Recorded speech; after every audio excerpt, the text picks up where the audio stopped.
isang maliit at tahimik na baryo na napapalibutan ng mga palayan at puno ng niyog, nakatira ang mag-ama na sina Mang Ruben at ang kanyang anak na si Lito. Mahirap lamang ang kanilang buhay.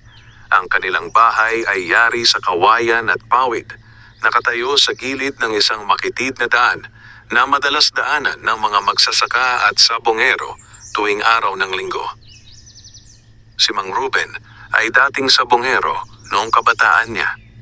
Kilala siya noon sa mga sabungan sa mga kalapit na baryo dahil sa galing niyang mag-alaga ng manok panabong. Ngunit nang pumanaw ang kanyang asawa, ilang taon na ang nakaraan, napilitan siyang tumigil sa pagsusugal at ituon ang buhay sa pagpapalaki kay Lito. 16 na taong gulang pa lamang si Lito, ngunit maaga siyang natutong magbanat ng buto. Tumutulong siya sa bukid, nagpuputol ng kahoy at kung minsan ay nagbubuhat ng palay para sa mga kapitbahay kapalit ng kaunting pera o pagkain.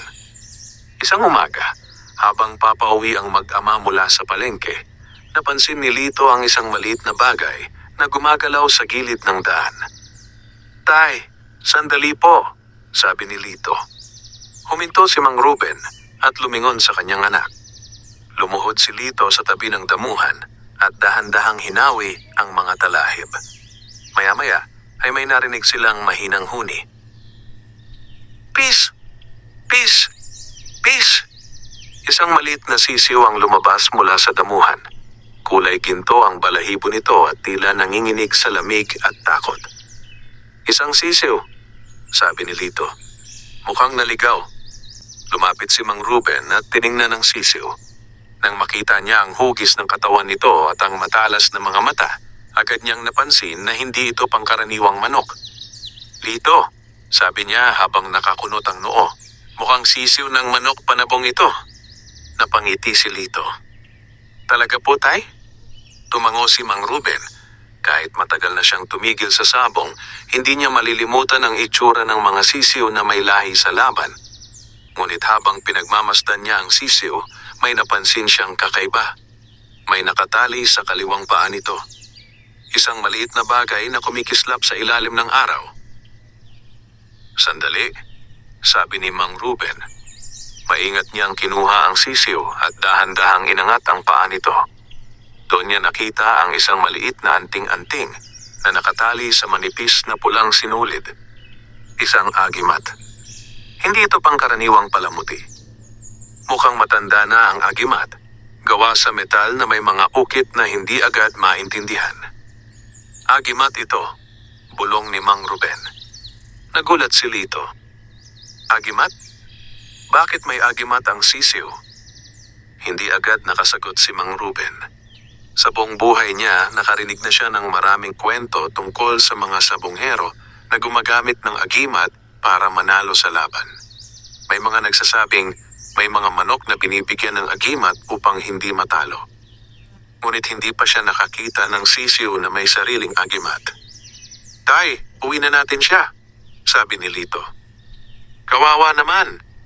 Tahimik na tumango si Mang Ruben. Dahan-dahan nilang dinala ang sisiw pauwi sa kanilang bahay. Pagdating nila, gumawa si Lito ng maliit na kulungan gamit ang lumang kahon at ilang pirasong kawayan. Binigyan niya ito ng kaunting bigas at tubig. Hindi nagtagal ay tila naging komportable ang sisiw sa bagong tirahan.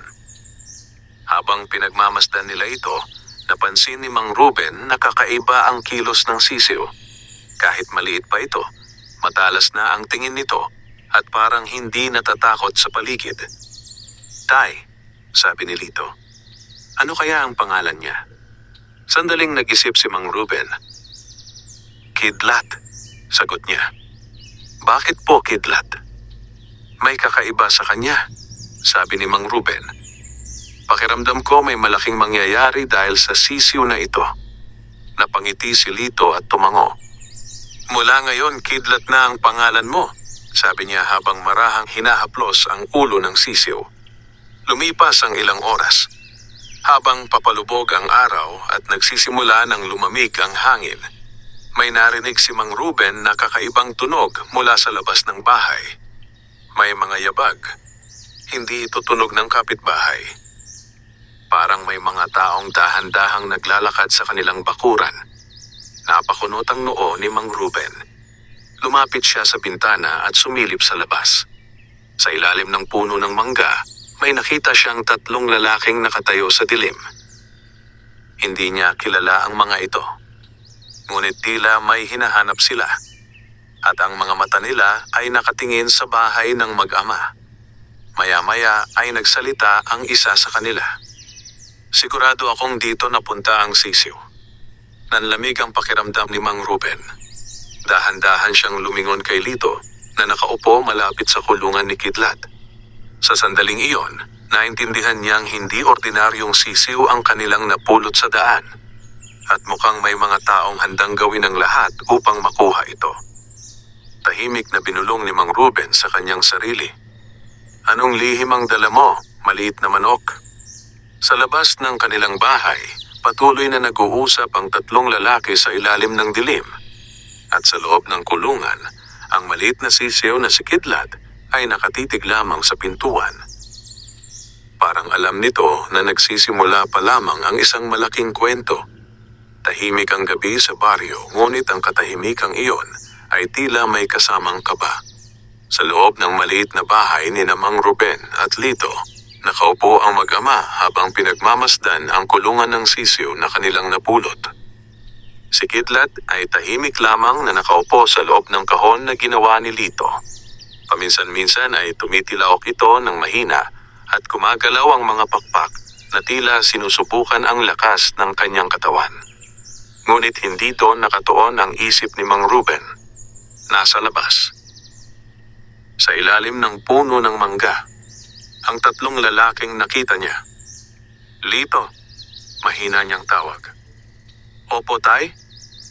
Patayin mo muna ang lampara. Agad na tumayo si Lito at pinatay ang maliit na gasera. Nabalot ng dilim ang kanilang bahay at tanging liwanag mula sa buwan ang pumapasok sa bintana. Dahan-dahang sumilip si Mang Ruben sa siwang ng kawayan sa dingding. Naroon pa rin ang 3 lalaki. Mukhang nag-uusap ang mga ito habang paikot-ikot sa bakuran. Narinig niya ang isa sa kanila. Hindi pwedeng mawala iyon. Alam ninyo kung ano ang mangyayari kapag nalaman ni Don Salazar. Napakuyom ang kamao ni Mang Ruben nang marinig ang pangalan. Si Don Salazar ay kilalang mayamang sabonghero sa mga karatig baryo. Marami itong panabong na manok at sinasabing hindi basta-basta natatalo sa sabungan. Ngunit marami ring kwento tungkol sa kanya. May mga nagsasabing gumagamit siya ng kung ano-anong kababalaghan para manalo. May mga nagsasabing may koneksyon siya sa mga albularyo at mangkukulam. Hindi nagsalita si Mang Ruben ngunit lalong bumilis ang tibok ng kanyang puso. Tay, bulong ni Lito. Sino po sila? Hindi ko sigurado, sagot ni Mang Ruben. Pero mukhang hinahanap nila ang sisiw. Napalunok si Lito. Paano nila nalaman? Hindi agad nakasagot si Mang Ruben. Sa kanyang isip ay bumalik ang alaala ng agimat na nakatali sa paa ng sisiw. Hindi iyon pangkaraniwang bagay. At kung pagmamay-ari iyon ng isang mayamang sabongero tulad ni Don Salazar, siguradong may halaga ang sisiw na kanilang napulot.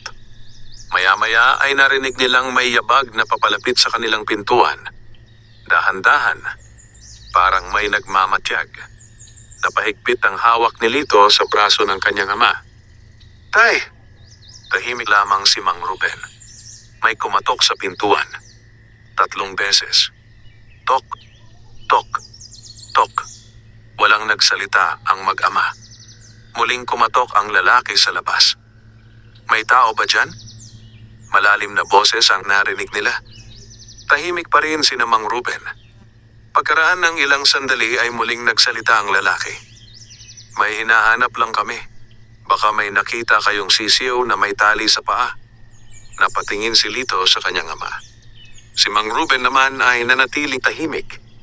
Alam niyang kapag nagsalita sila ay baka mapahamak sila. Ilang sandali pa ay narinig nila ang mahinang usapan ng 3 lalaki sa labas. Parang walang tao. Sigurado ka bang dito napunta? Dito ko huling nakita kanina. Maganap pa tayo bukas ng umaga. Unti-unting lumayo ang kanilang mga yabag hanggang sa tuluyang nawala sa paligid ng bahay. Iilang minuto pang naghintay si Mang Ruben bago siya nagsalita. Umalis na sila. Dahan-dahang huminga si Lito. Tay, ibibigay po ba natin ang sisiw? Umupo si Mang Ruben sa bangkong kawayan. Tiningnan niya si Kidlat sa loob ng kulungan. Ang maliit na sisiw ay nakatitig sa kanila na tila may naiintindihan. Hindi pa, sagot ni Mang Ruben. Bakit po? May kakaiba sa manok na ito. Lumapit siya sa kulungan at muling tiningnan ang agimat na nakatali sa paa ng sisiw. Ang metal na agimat ay kumikislap kahit mahina lamang ang liwanag ng buwan.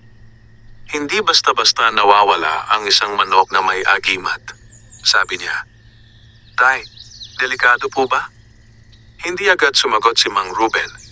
Sa kanyang isip ay nararamdaman niyang parang may mas malaking lihim ang nakatago sa maliit na sisiw. At pakiramdam niya ay hindi pa nila nauunawaan kung gaano kalaki ang problemang maaaring idulot nito. Lito, sabi niya matapos ang ilang sandali.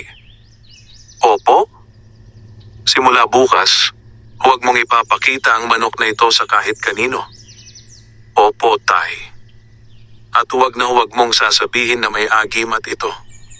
Tumango si Lito. Tahimik silang dalawa habang pinagmamasdan si Kidlat.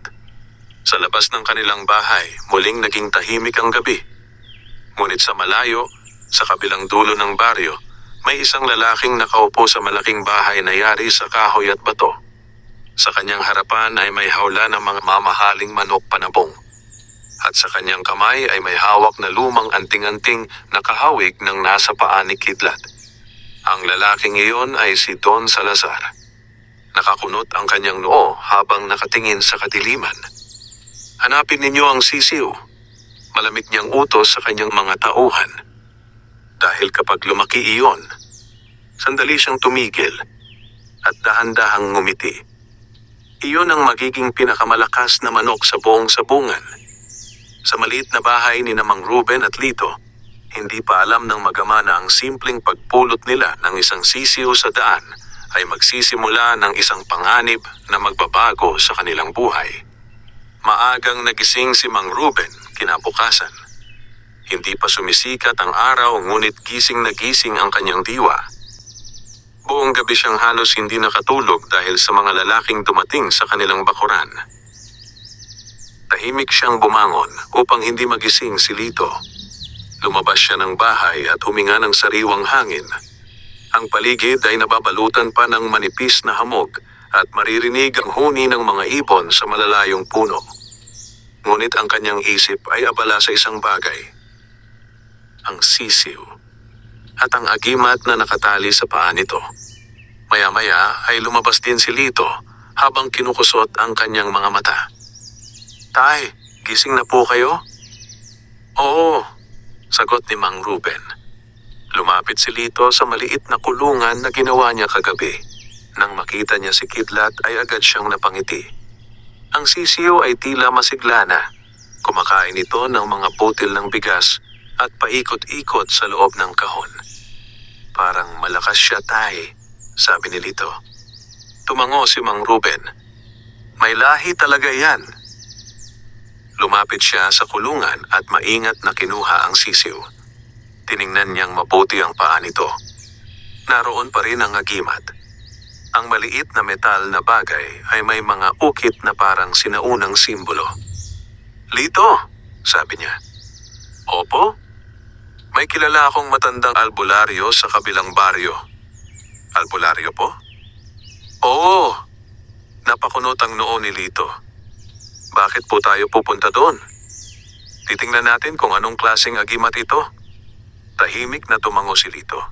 Kahit bata pa siya, narinig na rin niya ang maraming kwento tungkol sa mga agimat. May mga nagsasabing nagbibigay ito ng lakas. May mga nagsasabing nagbibigay ito ng swerte. Ngunit may mga kwento rin na nagsasabing may kapalit ang kapangyarihan nito. Matapos kumain ng kaunting almusal, Inilagay ni Mang Ruben si Kidlat sa isang maliit na basket na gawa sa kawayan. "Halika na," sabi niya. Naglakad ang mag-ama sa makitid na daan palabas ng kanilang baryo. Ang araw ay nagsisimula ng sumikat at unti-unting nagiging maliwanag ang paligid. Makalipas ang halos isang oras na paglalakad, ay narating nila ang maliit na kubo ng matandang albularyo. Ang kubo ay nasa gilid ng kagubatan. Napapalibutan ito ng mga halamang gamot at malalaking puno. "Kumatok ka," sabi ni Mang Ruben kay Lito. Mahinang kumatok si Lito sa pintuan. Ilang sandali ang lumipas bago ito bumukas. Isang matandang lalaki na may mahabang puting balbas ang lumabas. Ang kanyang mga mata ay matalim kahit matanda na siya. "Ruben?" sabi ng matanda. Nagulat si Mang Ruben.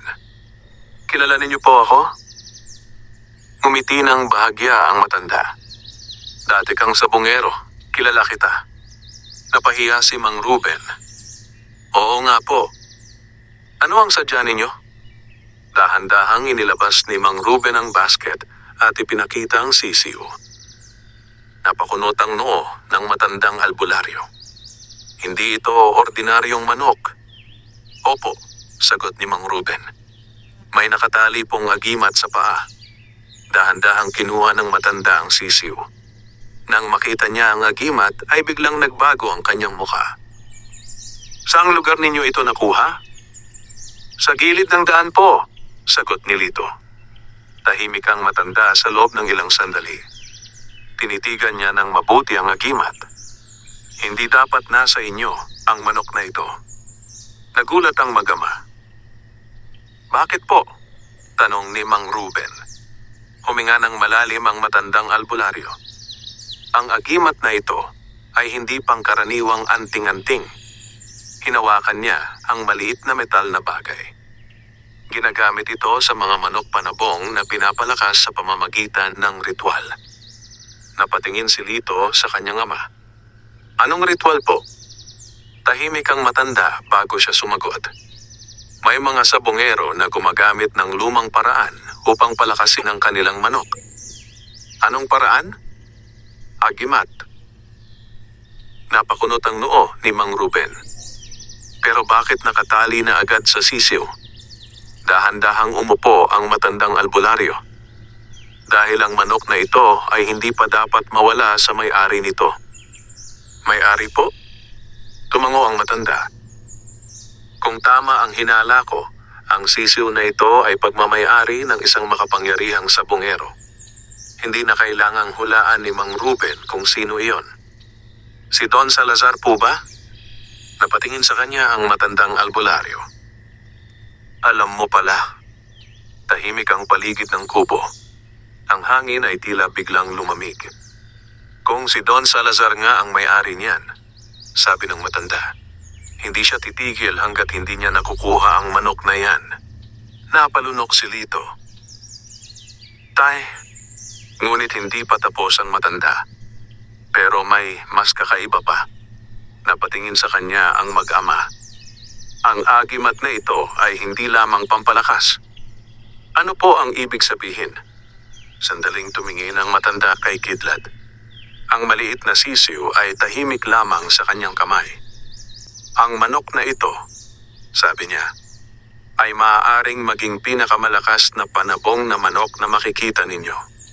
Napatingin si Mang Ruben sa sisiw. Ngunit ang sumunod na sinabi ng matanda ay lalo pang nagpabigat sa kanyang dibdib. Pero may isang problema. "Ano po iyon?" Dahan-dahang ibinalik ng matanda ang sisiw sa basket. At kapag tuluyang nagising ang kapangyarihan ng agimat, tumigil siya sandali. May mga taong handang pumatay para lamang makuha ito. Matapos marinig ang sinabi ng matandang albularyo, nanatiling tahimik ang mag-ama. Ang hangin sa paligid ng kubo ay tila naging mabigat.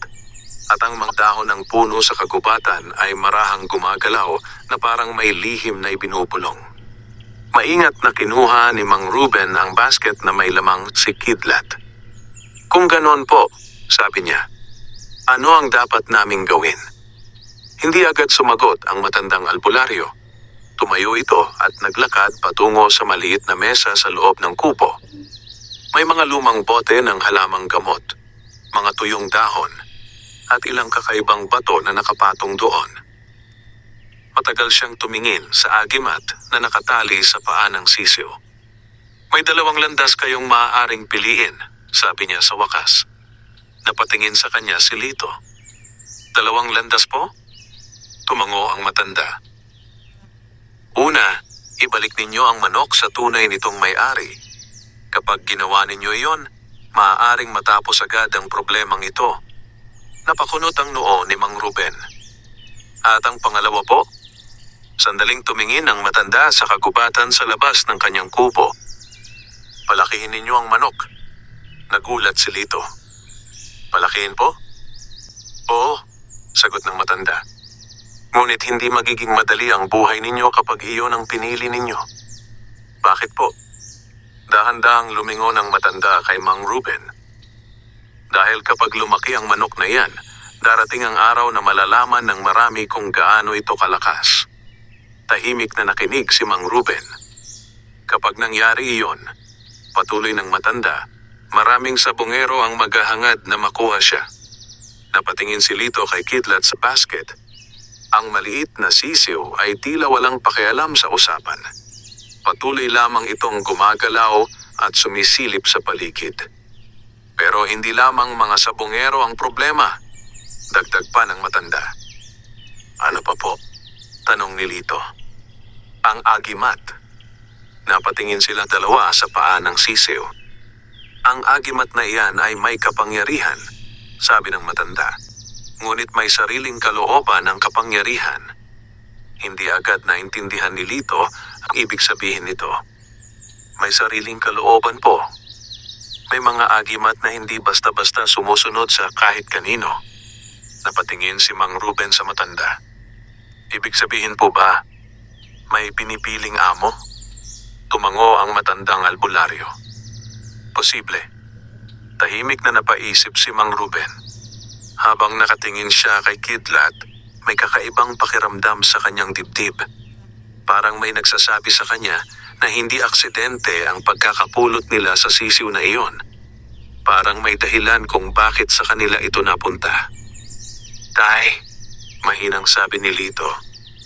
Oo, pakiramdam ko, hindi masama ang manok na ito. Napangiti ng bahagya si Mang Ruben. Hindi naman talaga masama ang mga hayop, sagot niya. Ang mga tao ang kadalasang gumagawa ng masama. Narinig iyon ng matandang albularyo at bahagyang tumango. May punto ka, sabi niya. Lumapit siya kay Mang Ruben at iniabot ang isang maliit na supot na gawa sa tela. Ano po ito? Tanong ni Mang Ruben. Mga halamang panlaban. Panlaban po saan? Kung sakaling may sumunod sa inyo. Nagulat si Lito. May susunod po sa amin? Hindi malayong mangyari iyon, sagot ng matanda. Tahimik na tinanggap ni Mang Ruben ang supot. Maraming salamat po. Bago sila umalis, muling nagsalita ang matanda. Ruben. Opo? Matagal ka ng sabongero noon. Opo. Tandaan mo ito. Napatingin sa kanya si Mang Ruben. Hindi lamang lakas ang nagpapapanalo sa sabungan, kundi ano po? Kapalaran. Tahimik na tumango si Mang Ruben. Nagpaalam ang mag-ama at nagsimulang maglakad pabalik sa kanilang baryo. Habang naglalakad sila sa makitid na daan, tahimik si Lito. Tay, sabi niya matapos ang ilang sandali. Oo? Kung kayo ang tatanungin, anong landas ang pipiliin ninyo? Napatingin si Mang Ruben sa basket na hawak niya. Sa loob nito ay naroon si Kidlat. Isang maliit na sisiw na maaaring magdala ng swerte o kapahamakan sa kanilang buhay. Huminga ng malalim si Mang Ruben. Hindi ko pa alam, sagot niya. Ngunit habang papalapit sila sa kanilang baryo, hindi nila napansin na may isang lalaking nakatayo sa malayo. Nakatago ito sa likod ng malaking puno. Tahimik siyang nakatingin sa mag-ama. At nang makita niya ang basket na dala ni Mang Ruben, dahan-dahan siyang ngumiti. Agad siyang tumalikod at mabilis na naglakad palayo. Diretso siya sa malaking bahay ni Don Salazar. Dahil may mahalaga siyang balitang dadalhin. Balitang matagal nang hinihintay ng kanyang amo. Habang naglalakad pa uwi sina Mang Ruben at Lito, hindi nila alam na may isang taong nakasunod sa kanilang galaw. Ang lalaking nakatago sa likod ng puno ay mabilis na naglakad sa makitid na daan patungo sa malaking bahay sa kabilang baryo. Ang bahay na iyon ay pag-aari ni Don Salazar. Isa itong malaking bahay na gawa sa kahoy na matibay at may mataas na bakod na kawayan sa paligid. Sa likod ng bahay ay naroon ang malalaking kulungan ng mga mamahaling manok panabong. Kilala si Don Salazar sa maraming sabungan sa probinsya. Hindi lamang dahil sa dami ng kanyang manok, kundi dahil bihira itong matalo.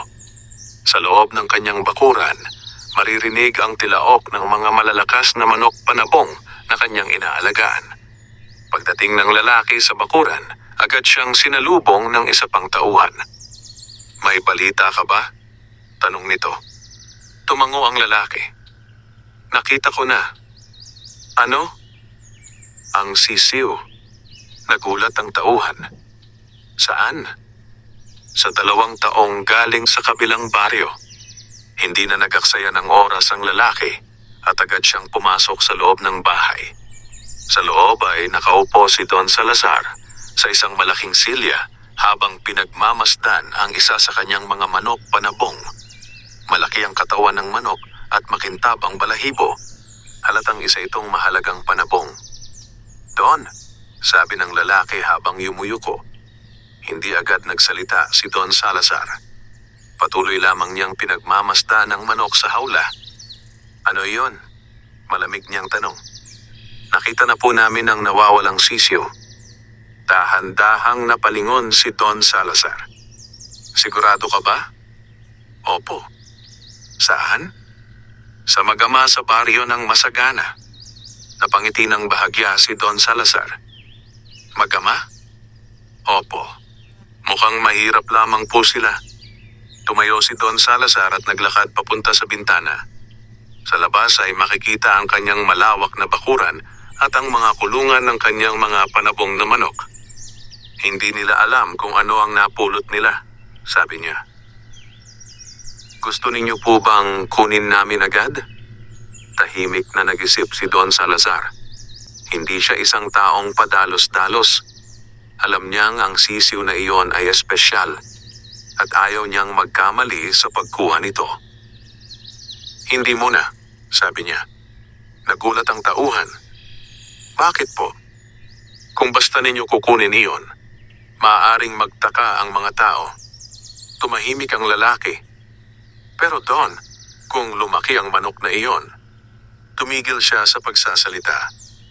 Ngunit alam na ni Don Salazar ang ibig niyang sabihin. "Hindi iyon mangyayari," sabi niya. "Bakit po?" Dahan-dahang bumalik si Don Salazar sa kanyang silya. "Dahil hindi ko hahayaang mapunta iyon sa iba." Napatingin siya sa kanyang tauhan. "Subaybayan ninyo sila." "Opo." "Alamin ninyo kung saan nila itinatago ang manok." "Opo, Don." "Kapag natiyak ninyo," bahagyang ngumiti si Don Salazar, "kukunin natin iyon." Sa kabilang banda, patuloy naman sa paglalakad sina Mang Ruben at Lito pauwi sa kanilang bahay. Malapit na silang makarating sa kanilang baryo. "Tay," sabi ni Lito. "Oo?" "Pakiramdam ko may nagmamasid sa atin kanina." Napahinto si Mang Ruben. "Totoo?" "Opo." Tumingin si Mang Ruben sa paligid. Tahimik ang daan. Tanging hangin at mga ibon lamang ang maririnig. "Baka nagkakamali ka lang," sabi niya. Ngunit sa kanyang dibdib ay may kakaibang pakiramdam. Parang may paparating na problema. Pagdating nila sa kanilang bahay, ay agad nilang inilabas si Kidlat sa basket. Masigla ang sisiw habang gumagalaw sa maliit na kulungan. "Tay," sabi ni Lito habang nakangiti. "Kapag lumaki siya, Siguro magiging malakas na panabong ito. Hindi agad sumagot si Mang Ruben. Sa kanyang isip ay umiikot ang sinabi ng matandang albularyo. May mga taong handang pumatay para sa manok na iyon. Tahimik niyang tiningnan ang maliit na sisiw. Lito, sabi niya. Opo? Kailangan nating mag-ingat. Opo, Tay. Sa sandaling iyon, ang maliit na sisiw na si Kidlat ay tila tumigil sa pagkain.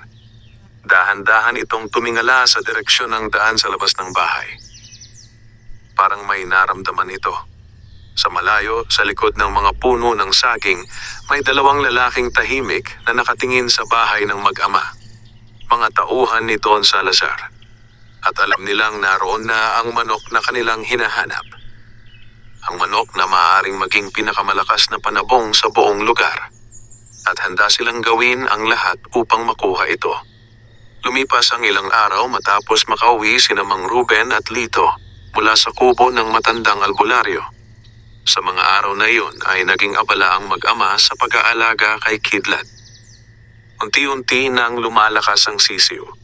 Mas mabilis itong kumilos kaysa sa karaniwang sisiw at napansin ni Mang Ruben na matalas ang mga mata nito. Isang umaga, habang pinapakain ni Lito si Kidlat ng mais at bigas, napangiti siya. Tay, tingnan ninyo, sabi niya. Lumapit si Mang Ruben. Nakita niya si Kidlat na tumatalon at tila sinusubukang lumipad kahit maliit pa ito. Malakas ang mga paa niya, sabi ni Mang Ruben. Tay, tanong ni Lito, pwede ba siyang maging kampeon na panabong? Tahimik na napaisip si Mang Ruben. Noong kabataan niya ay marami siyang naging manok panabong, ngunit kakaiba ang pakiramdam niya kay Kidlat. May kakaibang tapang ang sisiw kahit maliit pa lamang. Posible, sagot niya. Ngunit sa kabila ng kanilang simpleng araw, hindi nila alam na may mga matang nakatingin sa kanila mula sa malayo. Sa likod ng puno ng saging sa dulo ng bakuran ay naroon ang dalawang tauhan ni Don Salazar.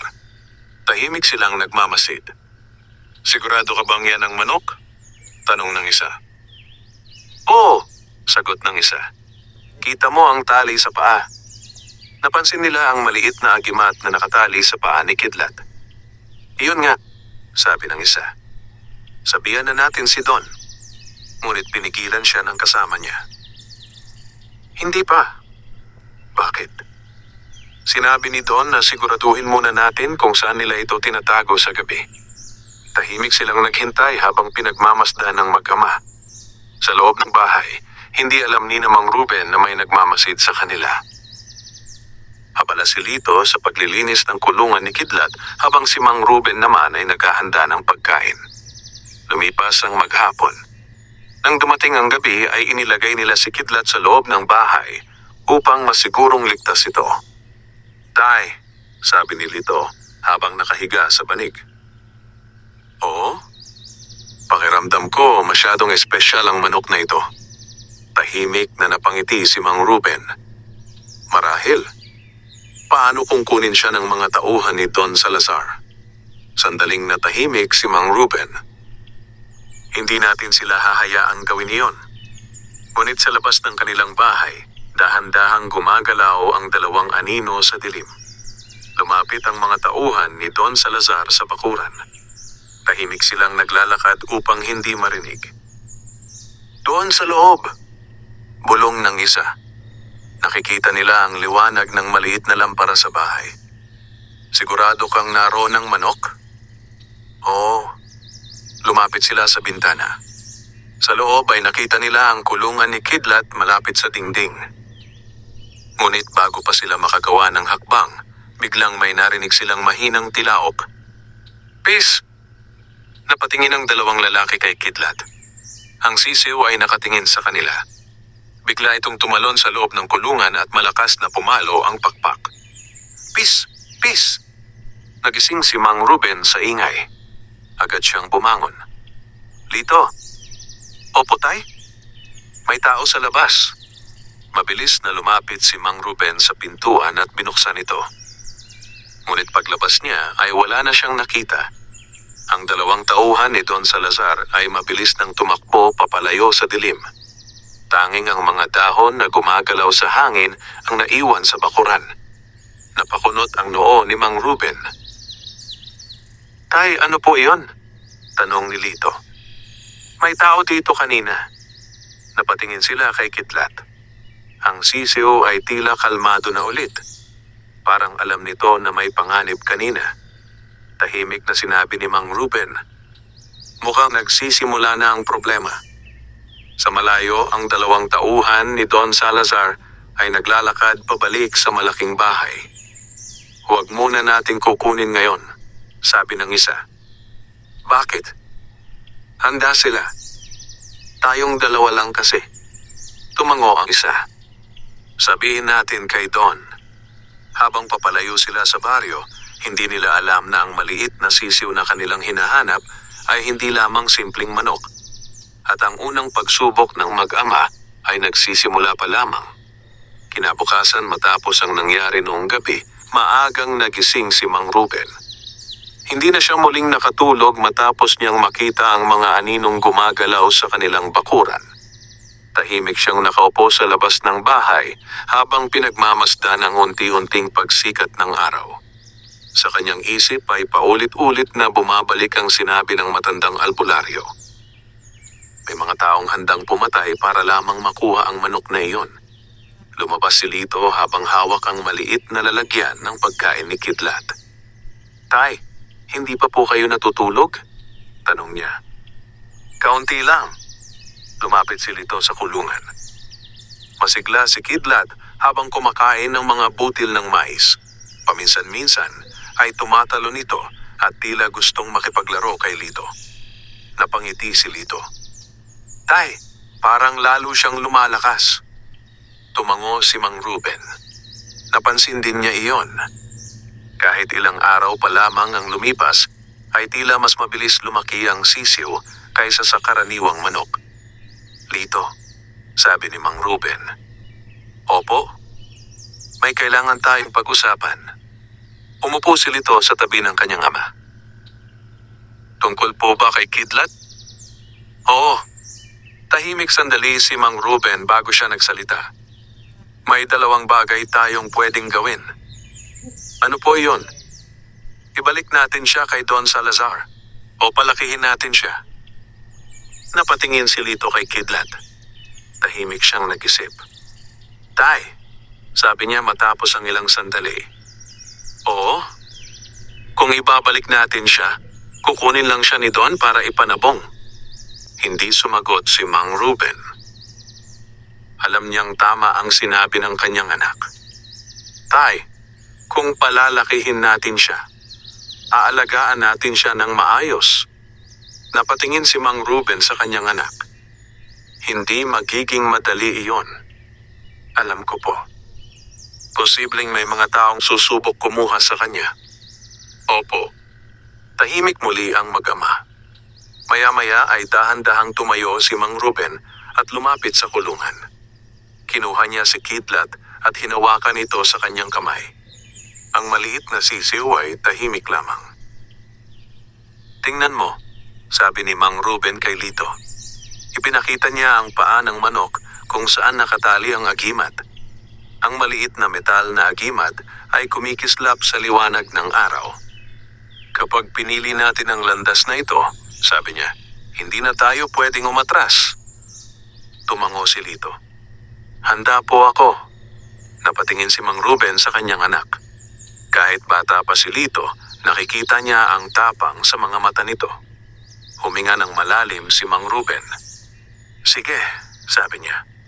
Napangiti si Lito. "Palalakihin natin si Kidlat." Sa sandaling iyon ay tila tumalon si Kidlat sa kanyang kamay na parang naiintindihan ang kanilang desisyon. Napatawa si Lito. "Tay, parang masaya siya." Bahagyang ngumiti si Mang Ruben. Ngunit sa loob ng kanyang dibdib ay may kasamang kaba ang desisyong iyon. Dahil alam niyang kapag lumaki ang manok na iyon, maaaring magbago ang kanilang buhay. Lumipas ang ilang oras.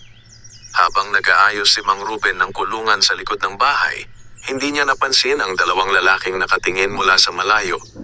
Mga tauhan pa rin iyon ni Don Salazar. Narinig mo ba? Tanong ng isa. Oo. Palalakihin nila ang manok. Ngumisi ang isa. Mas lalong magagalit si Don. Tumango ang kasama niya. Kailangan na nating sabihin sa kanya. Mabilis silang umalis sa lugar. Habang naglalakad sila patungo sa bahay ni Don Salazar, hindi nila alam na ang desisyon ng mag-ama ay magsisimula ng mas malaking gulo. Sa maliit na bahay ni Mang Ruben, masayang naglalaro si Lito kasama si Kidlat sa bakuran. Ngunit sa malayong bahay ng isang mayamang sabongero, may isang lalaking naghihintay ng balita. At kapag narinig ni Don Salazar na hindi ibabalik sa kanya ang kanyang manok, tiyak na hindi siya matutuwa. At doon pa lamang tunay na magsisimula ang laban ng mag-ama. Habang masayang nag-aalaga si Mang Ruben at Lito kay Kidlat sa kanilang bakuran, sa kabilang baryo naman ay papalapit na ang 2 tauhan sa malaking bahay ni Don Salazar. Tahimik ang paligid ng bahay, ngunit maririnig ang tilaok ng mga malalakas na manok panabong sa likuran ng bakuran. Ang mga manok na ito ay kilala sa maraming sabungan sa probinsya dahil sa kanilang lakas at tapang. Pagdating ng 2 lalaki sa bakuran, ay agad silang pumasok sa loob ng bahay. Sa loob ay nakaupo si Don Salazar sa harap ng isang malaking mesa. Sa kanyang tabi ay may hawla na may lamang pulang manok panabong na kilalang kilala sa sabungan. "Don," sabi ng isa habang yumuyuko. Hindi agad nagsalita si Don Salazar. Patuloy lamang niyang pinagmamasdan ng manok sa hawla. "Ano ang balita?" Malamig niyang tanong. "Nakita na po namin ang sisiw." Dahan-dahang tumingin si Don Salazar sa kanila. "Nasaan?" "Nasa mag-ama sa baryo ng Masagana." Tahimik sandali si Don Salazar. "Sigurado kayo?" "Opo." "May agimat pa rin ba?" "Opo, Don."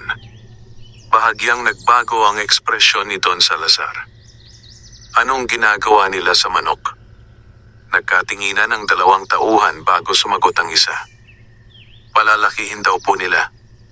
Sa sandaling iyon ay biglang tumayo si Don Salazar. Napaatras ng bahagya ang 2 tauhan. "Palalakihin?" Ulit niya. "Opo, Don." Naglakad si Don Salazar papunta sa bintana. Ang kanyang muka ay mabigat at puno ng galit. "Hindi nila alam kung ano ang hawak nila," sabi niya. "Tama po kayo. Ang manok na iyon ang magiging pinakamalakas kong panabong." Tahimik ang 2 tauhan habang nakikinig. "Kung lumaki iyon sa iba," patuloy ni Don Salazar, "maaring matalo ang lahat ng manok ko." Napakuyom ang kamao ni Don Salazar. "Hindi ko hahayaang mangyari iyon." Tumalikod siya at tumingin sa kanyang mga tauhan. "Ilang tao ang meron tayo ngayon?" "6 po, Don." "Sapat na iyon." Nagulat ang 2 tauhan. "Kukunin na po ba natin ang manok?" Hindi agad sumagot si Don Salazar. Matagal siyang nag-isip. "Hindi pa ngayong gabi." Napabuntong hininga ang mga tauhan. "Bakit po?" "Gusto kong siguraduhin na hindi nila maitatago ang manok." Lumapit siya sa hawla ng pulang panabong. Hinawakan niya ang ulo nito. "Kapag dumating ang tamang oras," sabi niya, "kukunin natin ang manok." At kapag tumanggi sila, tahimik na ngumiti si Don Salazar. Alam ninyo na ang gagawin. Sa kabilang baryo, walang kaalam-alam si Mang Ruben at Lito sa galit ni Don Salazar. Sa kanilang bakuran ay abala si Lito sa paggawa ng mas malaking kulungan para kay Kidlat. "Tay," sabi niya habang nagtatali ng kawayan. "Oo. Kapag lumaki si Kidlat, dadalhin ba natin siya sa sabungan?" Tahimik na napaisip si Mang Ruben. Matagal na niyang iniwan ang buhay ng pagsusugal. Ngunit ngayon ay tila bumabalik ang kanyang dating mundo dahil sa manok na iyon. "Huwag muna nating isipin iyon," sagot niya. "Palalakihin muna natin siya." Tumango si Lito. Sa sandaling iyon ay tumilaok ng mahina si Kidlat. Ang maliit na sisiw ay nakatingin sa malayo. Parang may nararamdaman itong paparating na panganib. At sa kabilang baryo, nagsisimula ng magplano si Don Salazar kung paano niya kukunin ang manok na dapat ay sa kanya lamang. Lumipas ang ilang araw matapos malaman ni Don Salazar na nasa mag-ama ang nawawala niyang sisiw. Sa mga araw na iyon ay patuloy na nagmamasid ang kanyang mga tauhan sa baryo ni Mang Ruben. Sa kabilang banda, patuloy namang inaalagaan ni Mang Ruben at Lito si Kidlat. Unti-unti nang lumalaki ang sisiw. Mas matibay na ang kanyang mga paa at mas matalas na ang kanyang mga mata. Madalas itong tumatakbo sa bakuran at tila walang takot kahit sa mas malalaking manok ng kapitbahay. Isang umaga, habang pinagmamasdan ni Lito si Kidlat, napansin niya ang kakaibang kilos nito. "Tay," sabi niya. Lumabas si Mang Ruben mula sa loob ng bahay. "Oo, bakit?" "Tingnan ninyo si Kidlat." Lumapit si Mang Ruben. Nakita niya ang sisiw na nakatayo sa gitna ng bakuran. Nakataas ang ulo nito at tila nakatingin sa malayo. Parang may binabantayan. "Bakit kaya ganyan siya?" tanong ni Lito. Tahimik na pinagmamasdan ni Mang Ruben ang manok. May nararamdaman siguro. Tulad po ng panganib. Napatingin si Lito sa paligid. Tahimik naman ang bakuran.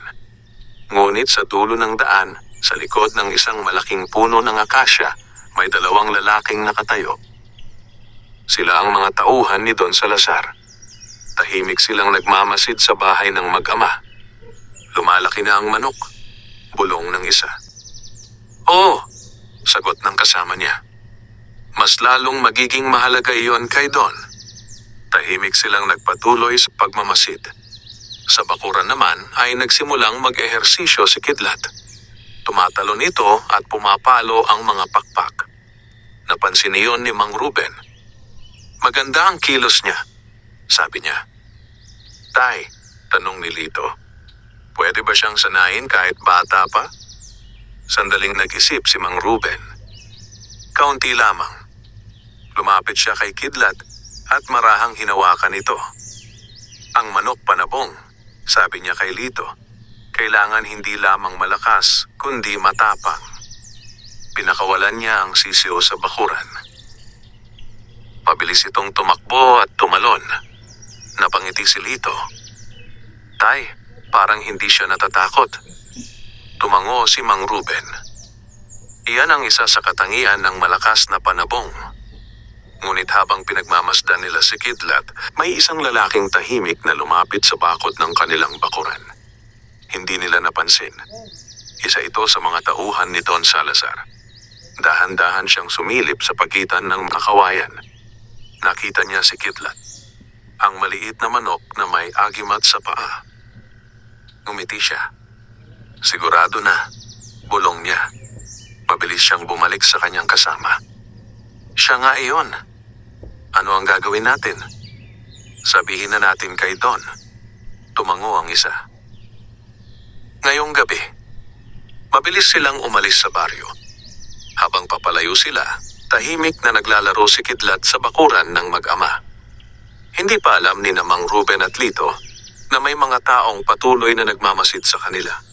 At sa gabing darating, maaaring dumating na ang mga taong nais kunin ang manok na kanilang inaalagaan. Ang maliit na sisiw na kanilang napulot sa daan ay unti-unti nang nagiging sentro ng isang malaking panganib. At malapit na nilang maramdaman kung gaano kabigat ang kapangyarihang dala ng agimat na nakatali sa paa ni Kidlat. Dumating ang gabi na tila mas mabigat kaysa sa mga nakaraang gabi. Ang hangin sa baryo ay malamig at tahimik, at ang buwan ay nakatago sa likod ng makakapal na ulap. Sa loob ng maliit na bahay ni Mang Ruben at Lito, nakaupo ang magkama malapit sa lampara. Habang nagkukwentuhan sila, naroon sa gilid ng dingding ang kulungan ni Kidlat.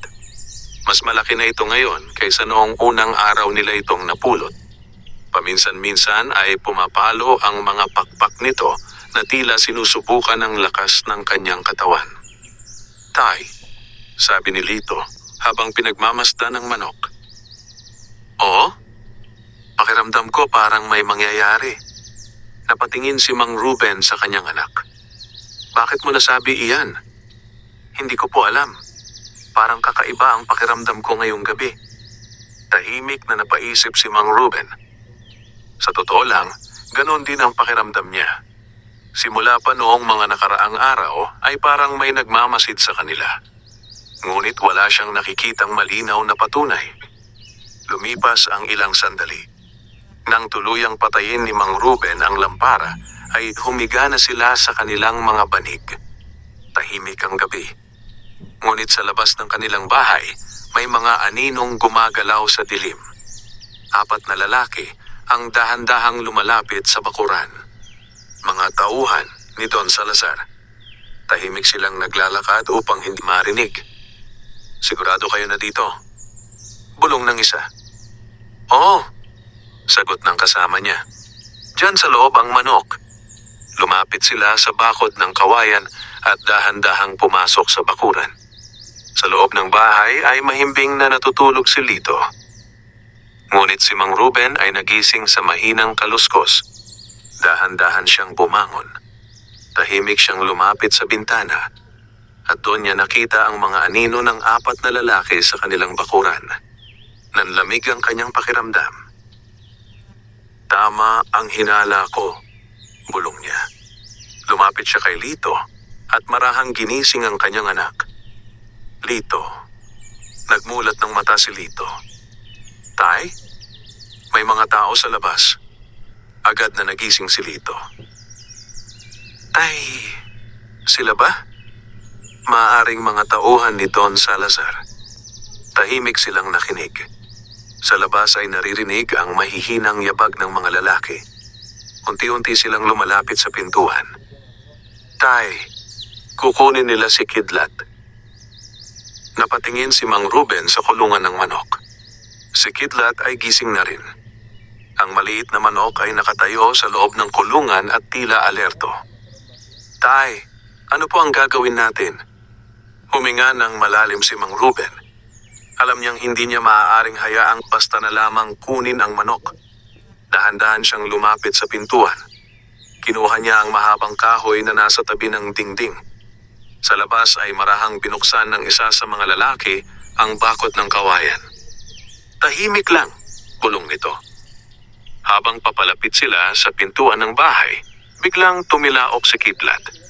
Isang malakas na tilaok na hindi inaasahan mula sa isang batang manok. Tilaok. Napahinto ang mga lalaki. Tahimik, bulong ng isa. Ngunit huli na. Binuksan ni Mang Ruben ang pintuan. Tumambad sa kanila ang matangkad na katawan ni Mang Ruben na may hawak na kahoy. Ano ang kailangan ninyo? Matigas niyang tanong. Nagkatinginan ang 4 na lalaki. Ang isa sa kanila ay ngumiti. Kukunin lang namin ang manok. Hindi sa inyo yon, sagot ni Mang Ruben. Pag-aari iyon ni Don Salazar. Tahimik sandali ang paligid. Napulot namin iyon, sabi ni Mang Ruben. Kung ganoon, ibigay ninyo na. Napahigpit ang hawak ni Mang Ruben sa kahoy. Hindi. Nagbago ang muka ng mga lalaki. Tay. Bulong ni Lito sa likod niya. Humakbang ang isa sa mga tauhan. Kung ayaw mong ibigay, mapipilitan kaming kunin. Sa sandaling iyon, ay muling pumalo ang pakpak ni Kidlat sa loob ng kulungan. Parang nararamdaman nito ang tensyon sa paligid. Tahimik na nakaharap si Mang Ruben sa 4 na lalaki. Alam niyang hindi magiging madali ang gabing iyon. Dahil ang simpleng sisiw na kanilang napulot sa daan ay ngayon ay dahilan na ng isang laban na maaaring magbago sa kanilang kapalaran. Wakas.